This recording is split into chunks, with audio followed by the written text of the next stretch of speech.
about how they lacked a lot of pink ward vision in that game against Evelyn. They're going to have to set the vision game up definitely here too, regardless if Evelyn's in the game or not. Well, super quick bans from both of these teams. Thresh, Lee Sin, and Zed taken away. Once again, Zed removed from Dade's hands. It's his most played champion, I believe, in Champions over in Korea, and arguably his most effective. He hasn't found a replacement for that mid laner. Yeah, Dade, the Rise is definitely not the replacement he wants to go to. Maybe we'll see the Jace or the Gragas, but I think what we really point out is the Sona takeaway. That's actually a big takeaway from Gambit because Voidal keeps going back to that Sona, and with Thresh being banned already, it's going to be sort of a second-tier support for him, as those are his really top two. All 4 games here at Worlds, Voidal has played Sona. This will be the first time we're going to see him on something different. Gambit right now hovering over in Elise. This would also be the first time that we've seen Elise in Gambit's hands, because they have run a multitude of different champions. Darien and Diamondprox actually 4 different champions in all of their games. They're cycling through. We've seen the Zinzao Shyvana against Fnatic. Not super effective. It just didn't really get them going in any way that they were hoping for, and we see they're not actually going for that in this game. I think that the least probably will be for Diamond here. That's more towards Gambit style, as having a champion like that with assassination potential in the hands of Diamond, whereas Darien likes to be a bit beefier on whatever champion it is, have a little bit more health pool here. And they do lock in the Corki as well. Genja's a huge fan of Trinity Force. He will buy Trinity Force on almost all ADs now. He had it on the Kog'Maw, and then we even saw him outplay Imp so hard with that Trinity Force Kog'Maw that Imp then tried to take that build and did not. He was not able to replicate the success, though. Didn't work quite as effectively. This will be the 3rd time we're seeing Dandy on his Jarvan once again, and an Ezreal locked in. So we know the duo lane for Ozone, they're reserving their solo laners to potentially counter Gambit or to see what the rest of Gambit's locking in so far. The solo lanes have been very important, especially since we talked about the Alex and Diamond combo beat Dade and Dandy straight up in the very beginning of the last game of these two teams. They were both there in middle. Dandy was a couple steps behind, and it cost them very big. Well, we'll see how it pans out right now. Ozone currently hovering over at Caitlyn. This would potentially make it a double AD. We've seen the Zac locked in, so Lupa's most likely going to be playing that in the top lane, and Caitlyn is secured for them. Yeah, I was going to say, it was interesting if we see another Imp Ezreal, but they're going to use that for the mid lane. It's something that you can use to fake out your opponents a lot. Ezreal being one of the few ADs that people will run in different lanes rather than the bottom lane. This is going to be a double AD comp, so we'll probably see some fast pushing here from Ozone. And Ozone have done this before as well, where they've had that last 2 picks to potentially run the double AD. I distinctly remember actually Monte Cristo mentioning it during some of Ozone's games. Now Gambit on the other side, they have to decide what they want to run to counter this. 20 seconds left on the clock, and the audience definitely wants Xerath. And we'll see if Alex is going to be going for that. It would be the first time I think I've ever seen Alex playing Xerath. Yeah, it's not going to happen. Yeah. So, no Xerath now that we've passed out that one. I do want to talk about the revive passives on both teams here, because every time I've seen a team go up against Gambit with 2 revive passive with the Aatrox Zac combo, they win. And I know, it might have something to do with Gambit's love of the Guardian Angel item here, but having Diamond on that Aatrox makes me a lot more confident for them. They seem to perform much better when they do have someone who can throw their life in front of a turret and with the confidence that they'll come back up. So I'm very, very excited. Also because this is my first jungle Aatrox game I get to cast. I'm a little nervous about Darien's Elise. When he did play it in the summer split of the EU LCS, he tended to give away more deaths than maybe he should You're have. right. We're getting a little bit ahead of ourselves. There's 10 seconds left to switch back. We'll have to see. We'll see how those go. We'll see how they get locked in. While we're waiting for that to happen and while we're waiting for the game to load, let's check out who you guys, the fans, think is going to win our very first game of the day. According to LOLesports.com, 75% of you guys believe in Gambit's overall bootcamp, which keeps you in line with freaking Crepo.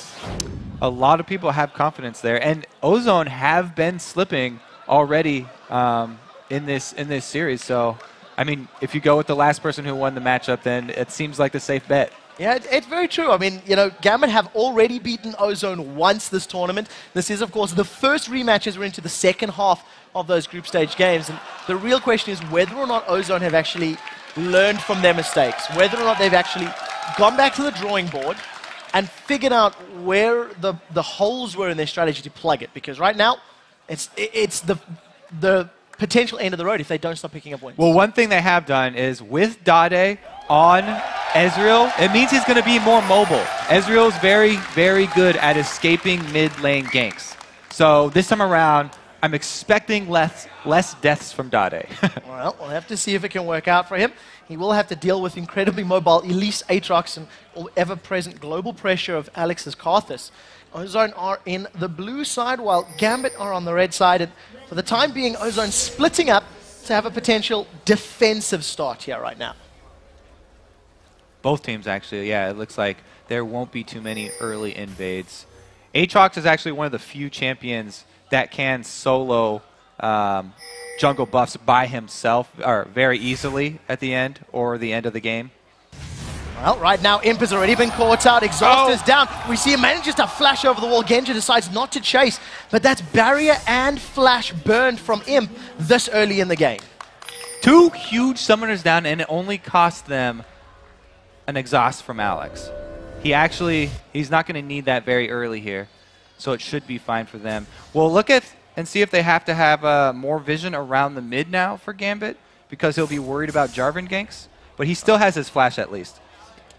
So as it stands right now, Mata now moving himself towards the river, does place some ward down, not going to pull himself an odd one and get caught to give away first blood. Gambit are still grouped up at the bottom of the river there, so hanging out, waiting for somebody to walk by. Ozone have managed to avoid giving up any early kills. This is one of the only games that we have not seen very deep red side invades, so neither team is going to have vision of the lane matchups here. Actually, we will for Samsung now, because they saw Zyra on the bottom side of the map. But regardless, the junglers are going to have a bigger effect here. Now Genja takes so much early harass. Headshot damage drops him down to 110, but he manages to walk away. Now he's going to have to recall and heal up, because he was just caught out by the members of Ozone.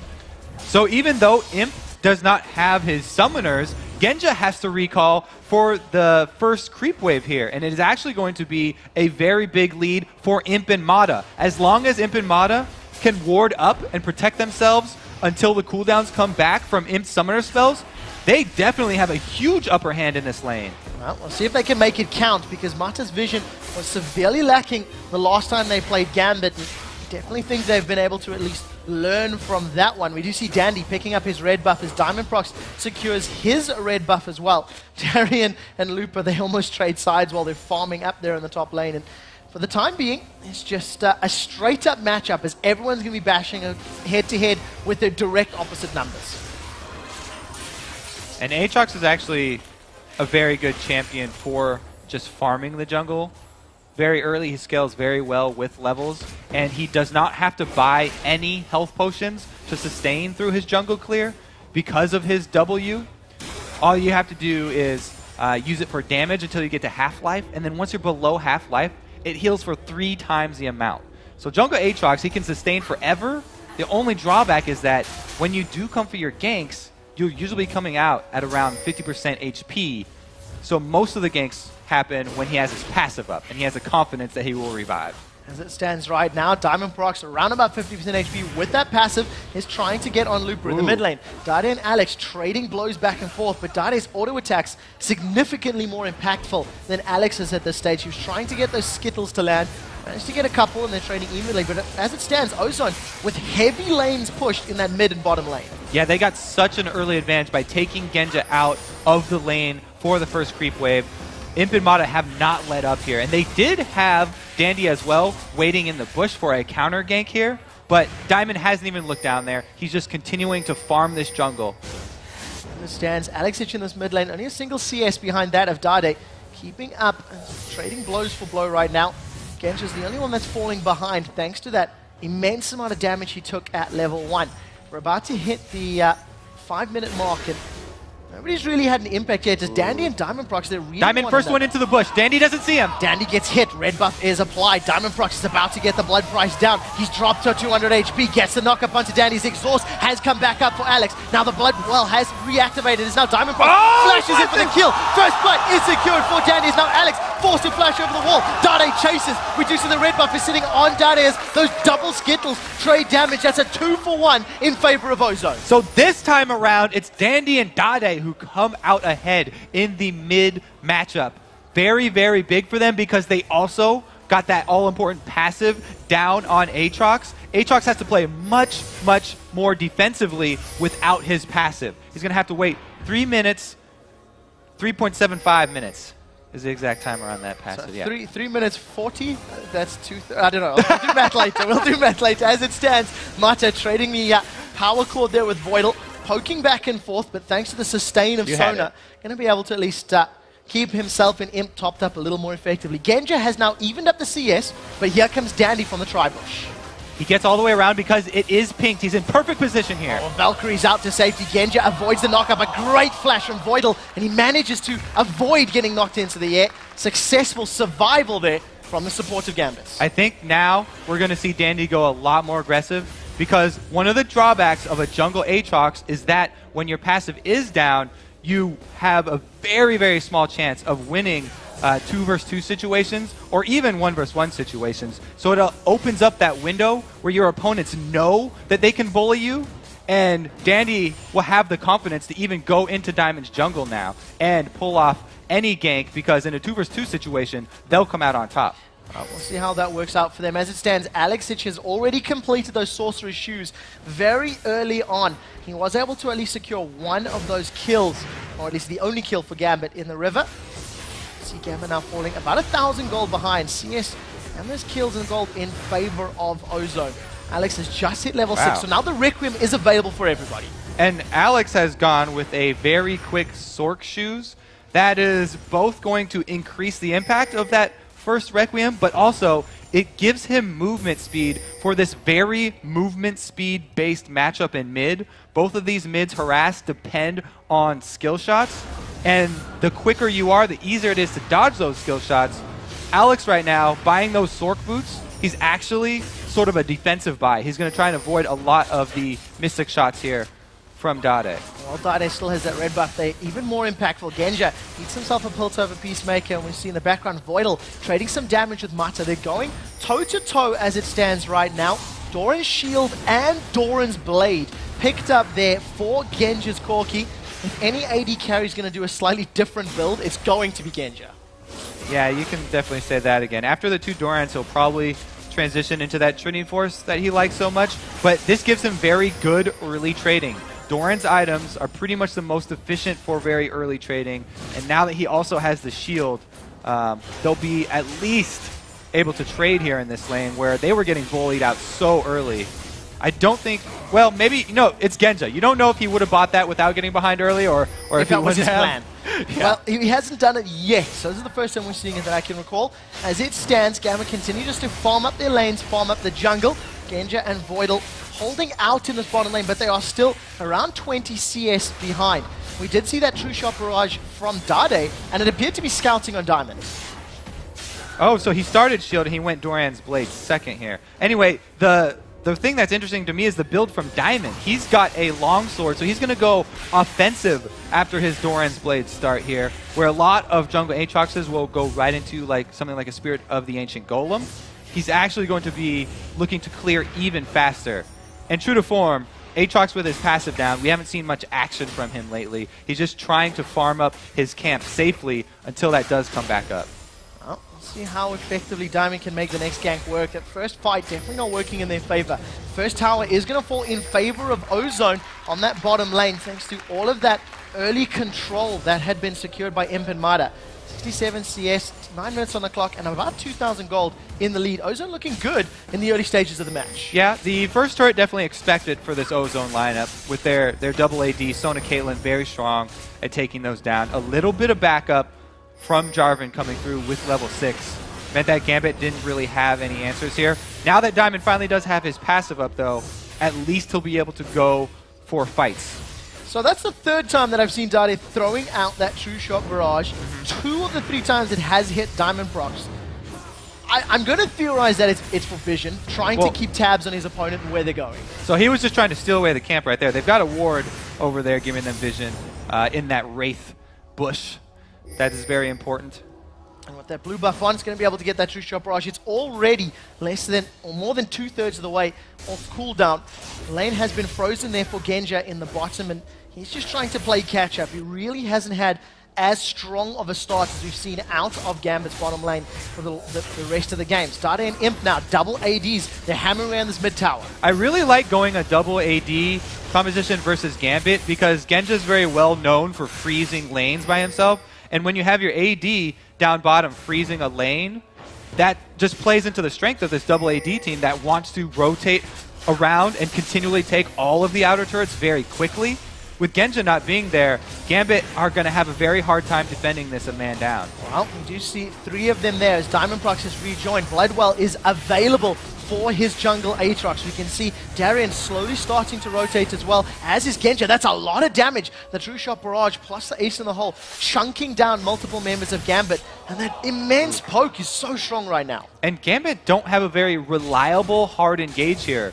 Zyra's very large area of effect, crowd control, has a long delay on it, and Diamond's Q is very, very hard to hit, and if he misses it, then he's very squishy right now, so Gambit are really just trying to clear creep waves for as long as they possibly can. With Zac coming down, though, the dive could even happen from Samsung Ozone, and Gambit know it. Genja was hanging around on the outer rims of the lane. We do see the tower falling.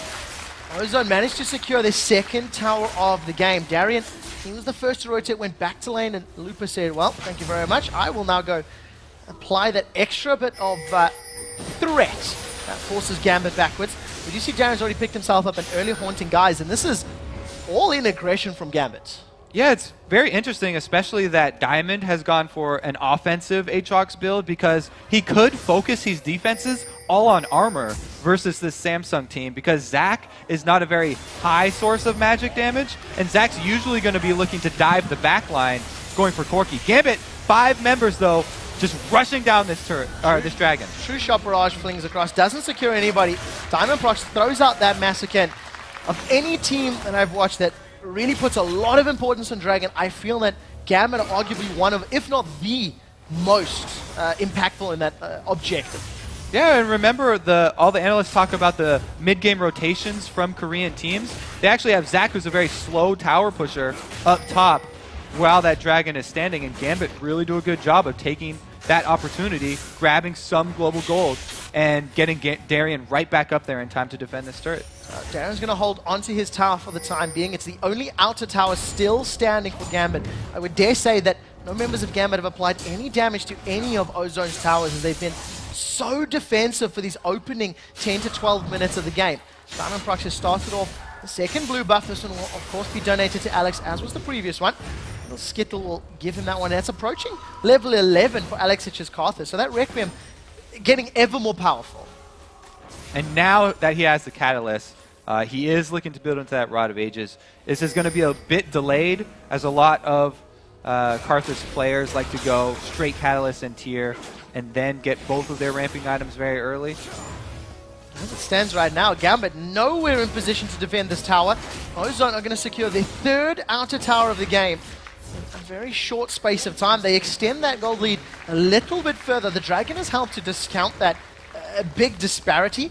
But as it stands right now, it's definitely a strong start for Ozone. I want to keep my eyes on Dade's build. It looks like he's going to be going for that Trinity Force. Even as a mid lane Ez, he's transitioned to the new Ezreal as opposed to the blue buff Ezreal.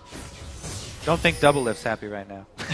Double Lift's a huge fan of that blue build. And here, even starting with the tier and the Sheen, looking to transition into that Trinity Force. Interesting little switch up here, but this whole time, the other one going for Trinity Force is Genja. He's been freezing that bottom lane this entire time, so all the objectives that are going down are because Genja's trying to get catch up and farm right here down in the bottom lane, and he's not joining the rest of the team to defend anything. So Gambit know that they were going to lose this first outer ring of turrets, and they're trying to get him back in the game. He still has not been able to catch up, though. Well, we'll have to see how Gambit hold on, as now Ozone are stacked up in this mid lane, looking to find their next objective, looking to find the next target to set their double AD sights on. Dade is going to explore over the wall, going to take down a ward, clear out the camp now, and all of a sudden Ozone, the numbers advantage, they're trying to chunk down this mid inner turret, and the range of Imp's Caitlyn is definitely going to help them do it if they extend it.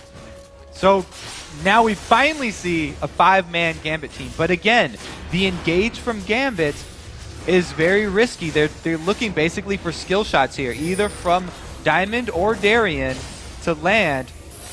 It'll probably start off with a wall from Alex to slow down some members of Ozone and then look for those skill shots. But they are getting poked down so well by this long-range Samsung team. Alex is dropped to well below half-life. You can see Dade hanging out on the side, spamming out his Mystic Shot over the wall. In conjunction with Ace and the whole True Shot barrage, the HP bars of Gambit is just diminishing. They're forced to recall.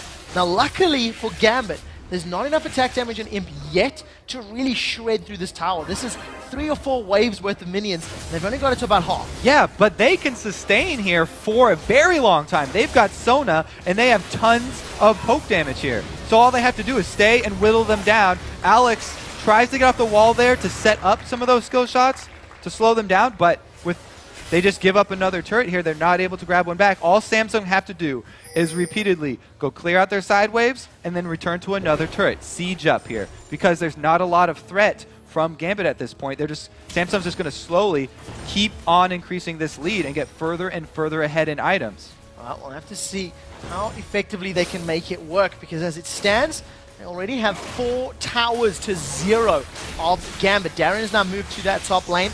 He's got his Sorcerer's Shoes and that Haunting Guise, definitely trying to be a damage threat in this game. We haven't seen any fights at all between these two teams. And that's really due to the strategy of Samsung right now. They don't want a team fight. They're just looking to take down all of these turrets. They have a really nice line as well of wards up this blue side jungle of Gambit. So they might also be trying to control the next blue buff that pops up. That would also put Alex even further behind. He has at least completed that Rod of Ages, though. So that will start stacking up, giving Alex more HP mana and ability power as it stands right now. Blue buff is not up. There's about a minute on the clock before Dragon respawns. And we know that Gambit put a lot of importance on that objective. So we may see them grouping up and trying to challenge for that target. Ozone, however, have got no vision yet, but look at those ring of pink wards in and around that mid lane to the blue buff area. Ozone are just setting up in Gambit's territory. Yeah, Dragon's going to be awfully hard for Gambit to get to. Face checking with this fairly squishy composition where they've all built offensively as well is extremely dangerous. Even against this Ozone team that's, based on 2 ADs. One Flash Crescendo catching out any members of Gambit would be devastating. Well, we'll see how it works out. As it stands, all the numbers are starting to group up. 15 seconds on the clock. Alex doing the best he can to scout with those lay wastes. Aatrox is going to jump over the wall. It's a pretty thick line of trees, but he does manage to get out cleanly. The rest of Gambit now starting to collect and group up in this bottom half of the map. Now that the blue buff is up, they're only going to set their targets on this one. Donate that over to Dade, and then immediately roll into the river to try and take out the Dragon. So, now that I see the Trinity Force completed, I do like that better than the blue build, because the blue build takes a little bit longer to really ramp up. But they might be missing that area of effect slow from the Iceborne Gauntlet. At least Ezreal will be much quicker, and Dade won't have to deal with more criticisms from people. Well, Gambit for the time being know that the Dragon's down, and will definitely be aware that with that blue buff steal and with their knowledge and when it spawns, that Ozone have secured that one. It now gives Ozone a slightly higher than 3,000 gold lead, but still not immense, not a massive amount of gold considering that they have a 4-tower advantage over Gambit. We see that Genja is still basically in this semi-frozen lane and trying his best to catch up. He's still 30 CS behind Imp, though. That number hasn't necessarily declined over the last 15 minutes. Well, he's still working on that Trinity Force, whereas Imp has rushed that Bloodthirster, which is even better for taking turrets, pure attack damage, and sustain for lifestealing off of creep waves. Right now is the time where it does get a little dicey for Ozone, because they have to push much deeper into Gambit's territory, and the rotations for Gambit... Oh, he steals this one! Oh, that was well played. True shot barrage from downtown. That was blind as well. I can't see any wards. Well, he's got 2 pink wards in there now. So, well played there by Ozone to secure that one out. Gambit trying to get vision control back. They've got their own pinks throughout their sides of the jungle, but it hasn't necessarily worked out for them just yet. Diamondprox will be a little frustrated at having that buff nicked away from under his nose. That's extremely frustrating as a jungler. Thought he had it. He even drew it back over to the bush. But really, this whole game is going to be frustrating for Gambit at this point. All Samsung have to do is continue to take every single outer turret, this bottom one first, and then rotate up to the top. The exact same situation is going to happen here. They'll siege up. Zach can block a lot of these skill shots from Genja, and they can sustain here with Sona. Gambit a little bit late to reply. Voidal gets hit by the True Shot Barrage. Nobody else dinged by that one, so they've at least got a little more HP. But you can see Dade basically running interference, hanging out by the tree line, spamming those Mystic shots with his blue buff, and now his Mura Mana completed. That's going to be a lot of on-hit damage. Tower is being shredded away. Cocoon does not connect with anybody, and no CC means Gambit can't jump in. Yeah, this is the feeling like when you're in ARAM and the other team just has Lux and Nidalee and they're poking you continuously down and you can't engage. Gambit are extremely frustrated right now. They have to land a Karthus wall to slow someone down for a Darien Cocoon or a Voidal grasping Roots here. We'll have to see how it works out. Lupa right now has that Spirit Visage built up and a Giant's Belt, so has the ability to tank damage. The wall at least. Gambit looking to go in. The wave clear is fairly decent from Gambit, but that's 3 or 4 minion waves, and the tower is within touching distance of getting dropped. Genja now gets chunked by that True Shot Barrage. That's 2 on the single siege. And the Muramana transform already? That is a huge amount of damage coming in from this Ezreal. A 21-minute power spike with this half blue, half yellow build. We'll have to see. I'm actually a really big fan of it. We'll call it the rainbow build if he gets more colors in there. Dade is going to Arcane Shift forward. The 5th tower of the game falls.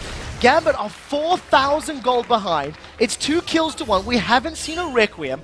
And other than the gank at, 4 or 5 minutes, these two teams have not battled at all. Ozone in complete control. This is a very slippery slope.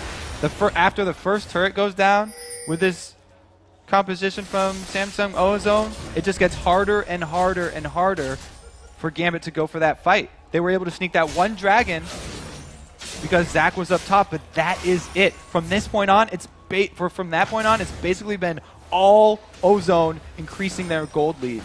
And they're almost at the inhibitor turrets. Dade's thinking about playing with Genja right now. His Arcane Shift is available. There's no Ignite though, so keep that in mind. True Shot Barrage comes out. He Arcanes over the wall. Doesn't manage to get any form of slow available, and a good Valkyrie from Genja. He gets out cleanly. So yeah, that's something that Dade would do on Zed. He would go assassinate whoever was freezing a lane. A little bit harder to do on Ezreal, but Ezreal with that red buff could have been tricky. Genja easily getting out of this one though. And Gambit returned to their very slow, desperate farm game here where they're just trying to clear out minion waves and hope that Samsung slip up with a bad tower dive. I mean, they're just getting so far behind now. It's very, very rough. All chips are on the late game here for Gambit. We see Darien and Diamondprox finally starting to build a little bit of tankiness. Sunfire Cape being worked towards there for Darien. We see that Emblem of Valor for Diamondprox. So more likely than not going towards that Aegis. Maybe could have been useful a little earlier, and that may have helped them pick a fight, but hindsight is always 20/20. As it stands right now, Seeker's on guard for Alex. He's also building up some armor to help fend off this heavy physical damage from Ozone. Just so hard for Gambit to get an engage. So reliant on these skill shot CCs. I think they were thrown off by the Ezreal. Didn't expect the dual AD composition, and so they didn't go with anything. The very hard engage here. You know, what team did Freak pick here? I kind of forgot. Freak went with Gambit. Yeah. Pretty sure Freak went with Gambit. Freak and Crabbo on the Gambit train, and I believe Monty and Doublelift went for Ozone, so we'll see who is proven correct. As it stands right now, Dade still in this mid lane, 239 CS. He's grown himself about a 30 CS lead over Alex's Karthus. And, you know, Alex is gaining power steadily, but it hasn't been used at all. And you can see how little communication on both of these player cams. Neither team is saying very much. Mata, the play caller there, just calling out the dragon, but they know the game plan is very, very easily laid out for them. They just have to rotate up, take one more outer turret, and then they're on the inhibitor ones. Well, the question is, can they get past the inhibitor turrets? Those have traditionally been the most difficult nuts to crack. as it is for Gambit right now. They see that the red buff is being started. Smite is available for Diamond Procs. Here comes Darian. There's not going to be enough, and it looked like Dandy actually smited that himself. So we'll see how that works out for him. The rest of Gambit now rolling up to this top lane. Ace in the hole used just to try and poke Genja down. He's going to survive mostly healthy, and now all of a sudden 5 members of Ozone are setting their sights on this top tower. Gambit are really hoping for a dive from Ozone so that they can use the Zyra Stranglethorns as the counter engage, the brilliant counter engage that it is. But Ozone are not going to fall into that trap. They know they have the upper hand, and they're not throwing this one away. Well, Ozone right now decide to back away. Aren't 100% comfortable on staying sieging on that tower. And that's the first time we've seen Ozone back away from a tower over the last sort of 10 minutes of gameplay. From the moment Imp and Mara rotated mid, they sat on a tower basically permanently until they secured it. So maybe a glimmer of hope here for Gambit as they're falling further and further behind. 5,300 gold as it stands right now. Just an immense number, especially if you have no way of actually picking a fight with Ozone. Effectively, Gambit have to wait to basically counter-engage and do it perfectly. Yeah, I think they're going to wait for the inhibitor turrets. If there is a dive from Ozone, then that will be great for them. They can use the Zyra ultimate. But if there isn't, they might have to fall back on a flash in from Alex, a flash exhaust from Karthus, landing the wall, and just hope that the slow is enough. Ozone, all they have to do in that situation, though, is slowly kite back, use the crescendo as their counter engage. Well, we'll see how that works out for them. Alex getting closer to having that Zhonya's Hourglass completed. Most likely going to secure it for himself right now. Does actually look like he has enough gold. Mata now clearing out the wards in the Baron Pit.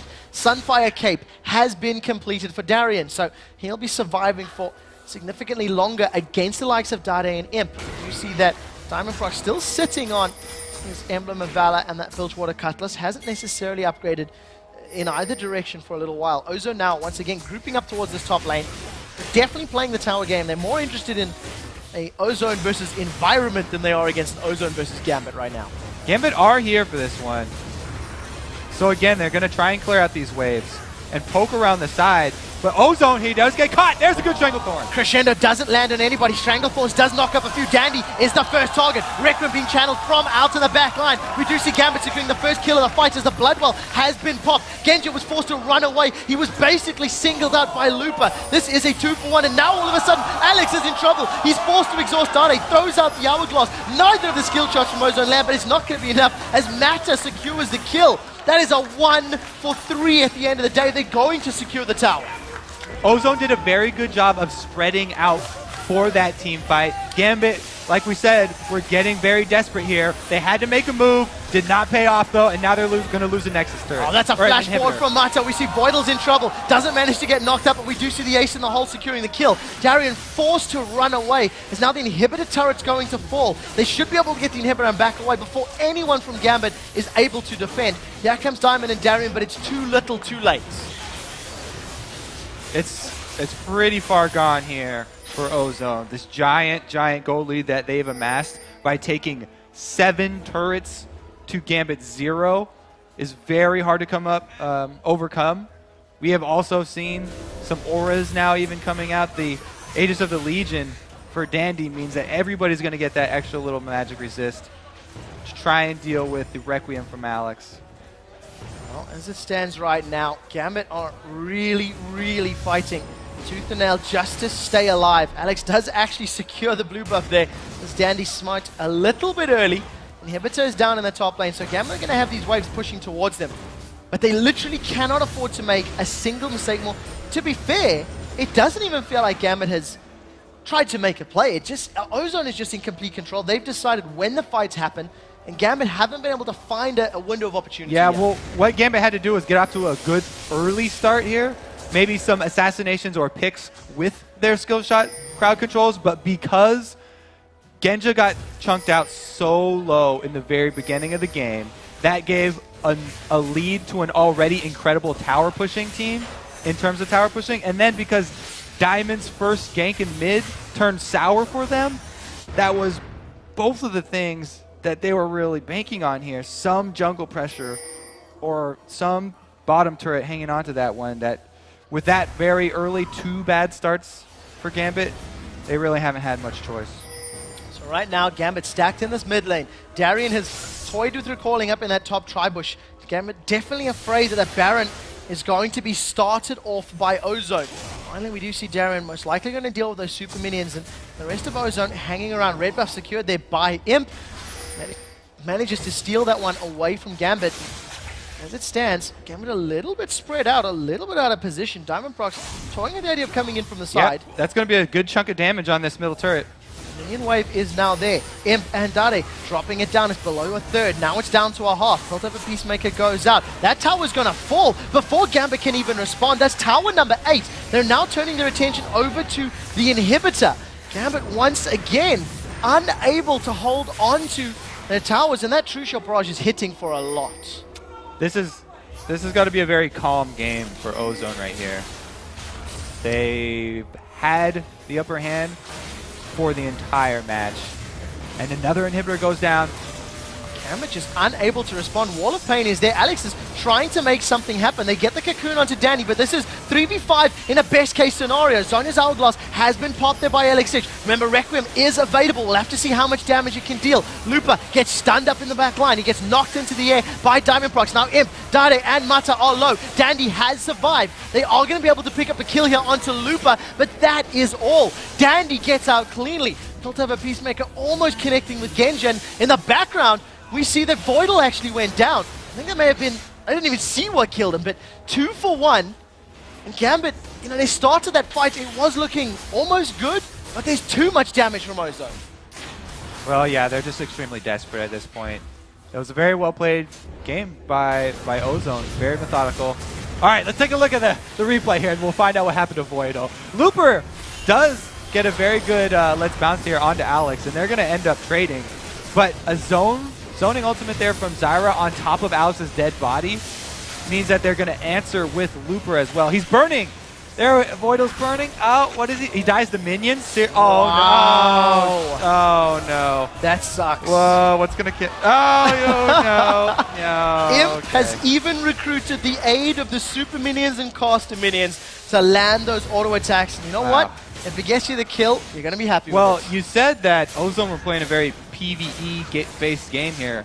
Looks like Voidal has to work on his PvE game. That is for sure. As it stands, Voidal going down to those minions in the back line. Now all of a sudden, Ozone have that 10,000 gold lead. They have super minions top. They have super minions middle. They have vision controlling Gambit's jungle. And there's a massive, massive wave from the bottom half of the map there. Genji, even with freezing the lane and playing so passively for so long, is still 40 CS behind that of Imp. That is a massive difference at this stage in the game.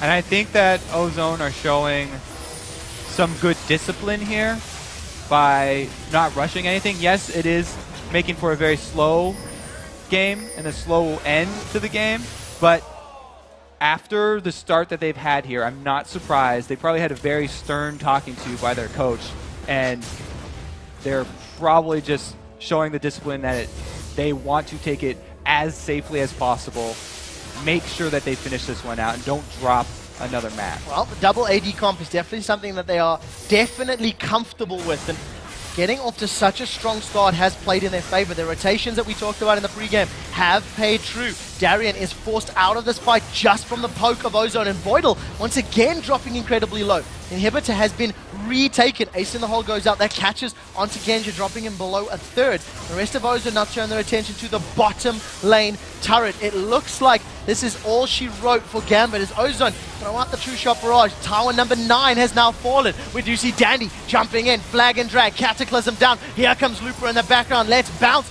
Genji's the first victim of the fight as Lupa is bouncing on 3 members of Gambit. Alex is not really in a great position to deal damage, and Requiem, even though it's up, it's not going to be enough. Starts to channel that one out. Not going to be able to secure any kills right now. The rest of Ozone is going to jump on the tower. Dandy sitting on top of the death-defied corpse of Alex will be the first victim, but it's Dade and Imp that you need. Darien's healed up out of the fountain, still not able to kill Dade down. Now Darien forced low, lands a cocoon, he gets dropped. Imp flashes forward to land the audio attacks. The Nexus is going to fall, and ladies and gentlemen, Ozone have bounced back. They have earned revenge against Gambit, completely controlled this game. Yeah, that was control if I've ever seen. They did not let anything slip. Took the early lead and ran away with it. The only thing that you can really talk about is just the rotations from Ozone. From the moment they got that first tower, they didn't want to fight, and they managed to deal enough poke to avoid it. Well, going up against that team, it was pretty easy to avoid. All they had to do was dodge those couple of skill shot CCs, stay back out of the range of the wall from Alex, and that was exactly how they played it. So congratulations to Ozone. They bounced back. They were 2-2 coming into today. They are now 3-2, as are Gambit. Gambit sitting 3-2 on the standings right now, so we'll see how well Fnatic and Vulcan do, because there may be a new challenger for the two teams that are going to make it out of this group. All right, so things just got a little more interesting. You know what? Group B. There's enough European teams in this group to make ties and tiebreakers a very real possibility. Now that would be exciting. It would be at this level of play. I'm definitely looking forward to see how Riv and the guys at the desk thought about this game, and you know, how well Ozone have bounced back. So guys, take it away. Thank you very much. Quick shot, and that game showed us a lot in the beginning. I think we should just start it right off. Freak, take it away. It was a bit about the face checks. Yeah, there were a couple of really awkward situations. At the very beginning, Imp loses all his summoner spells walking into a brush, and I know Doublelift actually had some thoughts on what Genja should have done differently when Imp face checked him in the bottom lane. Yeah, so Genja's orb blocking really failed him right there. I don't know what was going on, but just mechanically, if he had orb blocked correctly and flashed over, because you know exactly what Caitlyn's going to do. She's going to flash over that little wall. That was first blood. And the funniest thing is, right afterwards, after Imp face checks, Genja face checks into both of them, and then Sona doesn't use exhaust at level 1. Those were just not very good. For people that don't know what orb blocking is, actually, because we may be kidding to people that don't know, it's when you move in between your auto attacks. You basically can only auto attack every so often. You should have to move in between, so you position yourself closer to the enemy. I think you should have done 2 auto attacks, then phosphorus bomb, flash over, and get him. But I don't think that was like the biggest mistake. It was potential for Gambit to get ahead, but it wasn't the reason they lost. Yeah, and that was actually big. And just as one extra point on that one as well is sometimes you don't want to flash over because you might jump into an enemy team, and that can always be a bit risky. But if you hit someone with Phosphorus Bomb, you mark them. And so Caitlyn would have revealed if there were teammates she was flashing into on the other side of the wall, so it would have been a safe chase. Yeah, exactly. It was just poor mechanical play by, I think, both teams at level 1. And Monty, right from the get-go, you noticed something out of Champion Select. Finally, a double AP composition or double AD composition that kind of did it the right way. And this is something that is absolutely in Ozone's wheelhouse. They're very used to playing this. Dade is pretty much the quintessential mid Ezreal player. Used to play at AP, now plays at AD. And what really stood out to me in picks and bans is you saw that Shen ban going down even though they were on blue side. And that says Shen is very powerful against double ADs because he gets so tanky and can split push in the late game that if you go past 25, 30 minutes and he starts getting Thorn Mails, it absolutely shuts him down. Now on the other side, they picked Zach Jarvan, which is precisely what they wanted, because that gives you the option to all-in dive with your double AD. So once we saw the rotations coming down, and again, Kobe touched on this, the rotations were absolutely key.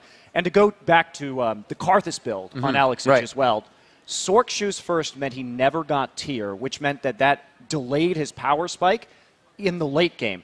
Gave him a quick spike early if he wanted to ult, but Ozone never gave Gambit a chance to use that Karthus ult. And we didn't even see Requiem until about 27 minutes into that game. Time. Yeah. So that was... Alex and team didn't make enough plays to take advantage of that early game build, and then it came back and really bit them hard later. So a little more respect put in the mid lane on Alex this game. Yeah, right? And this is what we wanted to see from Ozone, right? Is, you know, they lacked respect earlier. They saw that Sork shoes and they played very methodically, didn't give him the option to use that power spike, and then moved on from there. I think all the points Monty raised there, we can trace down back to the bot lane initially where Genja face checked the second brush. Put Genja really low, he had to base, he loses advantage against Caitlyn, which is already a losing matchup. Gets to lane really late, his tower's going down step by step by step. On top of that, in mid they had a really bad 2v2 trade rather, in which they lost the first blood. Right. So there's pressure on bot lane, mid's not going too well, they get the tower down early because of the face check from Genja. They rotate into mid, get that tower down, and then they get the snowball rolling. Yeah, and that's what's so crazy about this Ezreal-Caitlyn combination is that if you fall behind in lane, in the 2v2 lane like we saw, there's nothing to stop Caitlyn from taking your turret. And as soon as that first turret goes down, Caitlyn's rotations, Imp's rotations with Dade after that, just tower, tower, tower, tower, and it's really difficult to stop that composition if you let it get rolling. Yeah, exactly. And, you know, I really think that Gambit kind of misplayed there. Not only did Genja face check, but I just think Corki Zyra has a really bad time against Caitlyn Sona. Not only do you not have sustain against Caitlyn, which is, like, essential to laning against Caitlyn's poke, but, you know, like, it's Caitlyn Sona versus you're just going to outrange them and beat them in lane regardless of Genja's face check. The best thing for them to do there strategically was to start the game off 2v1, and then swap in as soon as Corki got a Vamp Scepter. But on the other hand, though, Elise is a really good matchup against Zac, so swapping it might not have been the solution they wanted. Yeah, that's true. I don't know. The trade-off would just be allowing Caitlyn to take that first tower. And as you saw, a Korean team who gets the first tower, especially Ozone, they're going to snowball that first tower into another tower, into another tower, into another tower. Yeah, and that is kind of what happened. And actually, to your point, Kreppy, you talked about the Elise matchup. No, unfortunately for Darian, he actually lost out in CS at one point. It was mid-70s against 90, so even with the good matchup, he didn't do well. And the other thought I had actually is on Darian and Diamond specifically. So one thing that Diamond did that was really awkward to me was he went for an early Aegis. And the Aegis aura only gives magic resist, and he's fighting Jarvan in the jungle and dual AD carries and like some damage from Zac. And he's like, I'm going to buy a magic resist aura. And I was like, what if you buy like a Randuin's Omen, you just sit on the Caitlyn and she cries a whole bunch. And the second thought I had on that as well is it almost would have been better if Darian and Diamond had switched champions. And you had Elise jungling to make early advantages, to make these openings and make ganks happen. And let Darian play a real split pusher who can get massive and cause splits. Right, and you have to split push against Double AD, and they just had one of the best siege compositions you could possibly have, and so I don't think Gambit's used to playing against this style. This is something we've seen a lot in Korea, but not so much in other regions. Real quick, Krepo? Yeah, I think split push is the answer to it, but I think a few points in the game, Gambit could have actually got it back if Alexis would have flashed in with his Defile on. Once he has his Zonias, Cardis flashing in means zone. If you zone both AD carries, it could have actually killed the other people, the tanks going in off, because Jarvan going in, Zac going in, zoning, flashing over them, zoning the AD carries creates a huge distance in between the two lines of the battlefield. But yeah, Alexis flashed, tried to ulti. I mean, no discredit. Like, it's his choice of play. But it could have maybe swung it back into their favor. But I really like how Ozone methodically, one by one, got this game out. Mata's warding was really, even though he didn't play the super. Liked him enough that you wish you would have picked him? No, because then they would have lost anyways. Like. All right, well, we go with that one. You and Freak both had Gambit going into that. Ozone, congratulations to the winner, Krepo. Double Lift and Monty coming on that one. But let's see how that affects the official standings of the games. With their win, Ozone moves into a tie for second place with Gambit, one game behind Fnatic. Gentlemen, it's time to use your video.